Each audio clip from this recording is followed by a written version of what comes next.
Hello guys, welcome back. Nice to see you all. So first things first, हम पहली चीज़ ये discuss करेंगे आज आरबीआई मॉनेटरी पॉलिसी के इंटरेस्ट रेट हाइक के बारे में। सो तीसरी बार मॉनेटरी पॉलिसी कमेटी मिल रही है, उनका तीसरी बार मीटिंग हो रहा है। लास्ट 3 मीटिंग्स में हर एक बार मॉनेटरी पॉलिसी ने रेपो रेट को हाइक किया है। सो हम जानते हैं कि रेपो रेट हाइक करने का मतलब है इन्फ्लेशन को आरबीआई ट्राइंग टू मिनिमाइज। सो पिछले 3-4-6 महीने से इन्फ्लेशन बहुत हाई था, पीक पे था। तो इसके लिए आरबीआई ने और बहुत सारे ऐसे फेडरल बॉडीज ने इस इंटरेस्ट रेट हाइक करने का डिसीजन लिया था ताकि इन्फ्लेशन को कंट्रोल में रख सके। अगर आप इसके बारे में कंप्लीट डिटेल जानना चाहते हैं तो मेरे पिछले वाले वीडियो में जाके देख सकते हैं। उसमें मैंने इन डिटेल एक्सप्लेन किया है इन्फ्लेशन के बारे में, मॉनेटरी पॉलिसी कमेटी के बारे में। सो अब चलते हैं हमारे आज के मेन टॉपिक पे।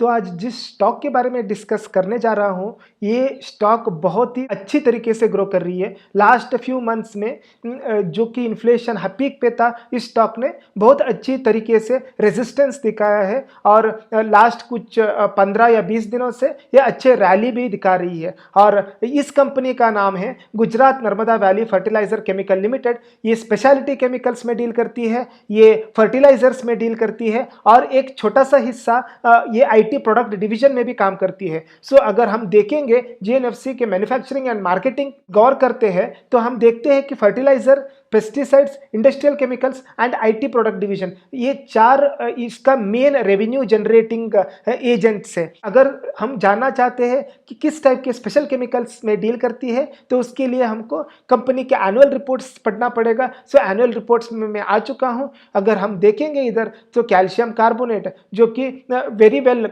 वाटर ट्रीटमेंट में यूज होती है, सीमेंट इंडस्ट्री में यूज होती है। डाइल्यूट सल्फ्यूरिक एसिड जो कि फेरिक अलम फर्टिलाइजर में यूज होती है। अगर हम देखेंगे मिथाइल फॉर्मुलेट जो कि फॉर्मिक एसिड मैन्युफैक्चरिंग में, फार्मास्यूटिकल में यूज होती है, और नीम ऑयल। सो अगर हम याद करेंगे तो 2-3 साल पहले गवर्नमेंट ने एक पॉलिसी लेके आया था कि नीम कोटेड यूरिया बनाएंगे, नीम कोटेड सीड्स बनाएंगे ताकि क्रॉप्स की प्रोडक्टिविटी बढ़ेगी। सो उसके लिए इस टाइप के कंपनी के पास ऑलरेडी ऐसे प्रोडक्ट्स है, ऐसे मैन्युफैक्चरिंग फैसिलिटी है जिससे कि जल्दी ही गवर्नमेंट के कोई भी न्यू पॉलिसीज को टैप कर सकती है। अगर हम स्पेसिफिक प्रोडक्ट्स की बात करेंगे तो there is methanol, formic acid भी है, इथाइल एसीटेट भी है। ये सब केमिकल्स पेस्टिसाइड्स में यूज होती है, डाइंग में यूज होती है और इवन मेडिसिनल यूसेज है। और आजकल के नए ग्रीन हाइड्रोजन जो पॉलिसी बन रहा है, हाइड्रोजन फ्यूल, कुछ दिनों पहले नितिन गडकरी जी ने हाइड्रोजन फ्यूल वाला कार में आए थे। सो हाइड्रोजन फ्यूल को एडवर्टाइजमेंट कर रहे हैं। तो हाइड्रोजन फ्यूल को लेके ये कंपनी सोच रही है और कैपेक्स प्लान भी बना रही है। So that is one of the very important thing about this company.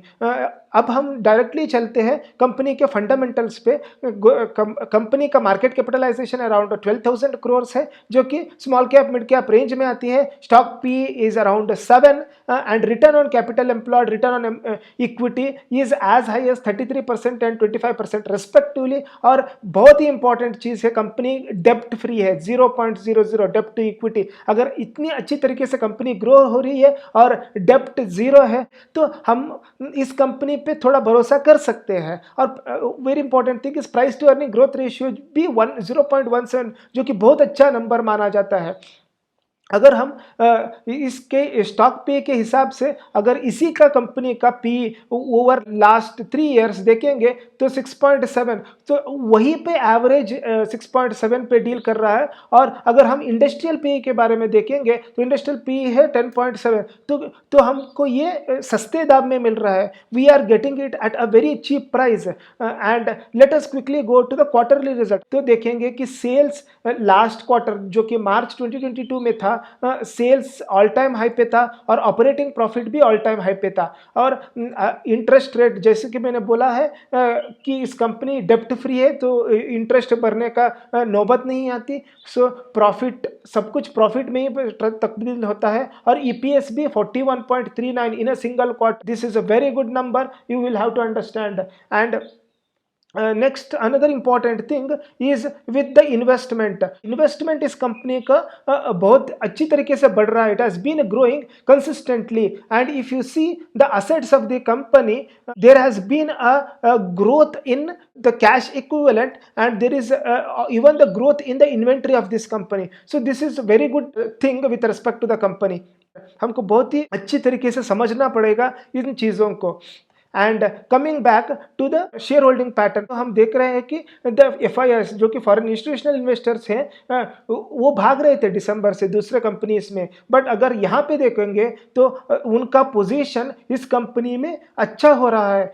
17.27 to 22.64 is a very good number and this just shows that company has a very good capability. और अगर इस quarter के result के बारे में बोलेंगे तो इस क्वार्टर का रिजल्ट 8 अगस्त 2022 और हम तब तक वेट भी कर सकते हैं जैसे कि कंपनी परफॉर्म करेगा.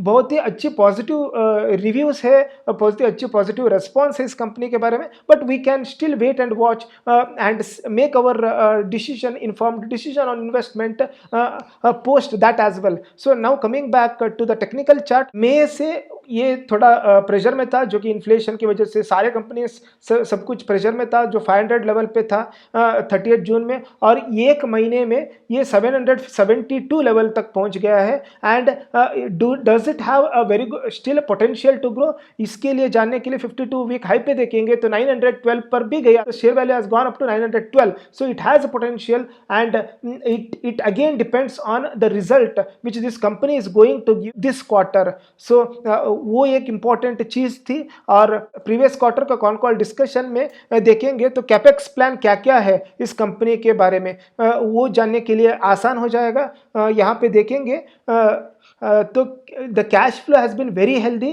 Cash flow has been hovering around 1700 crore, so which is a very good sign. So it has enough cash, so capex plan कर सकती है. And what are the capex plan? अप्रैल से 2 इंपॉर्टेंट फैक्ट्रीज ऑपरेशन स्टार्ट किया है.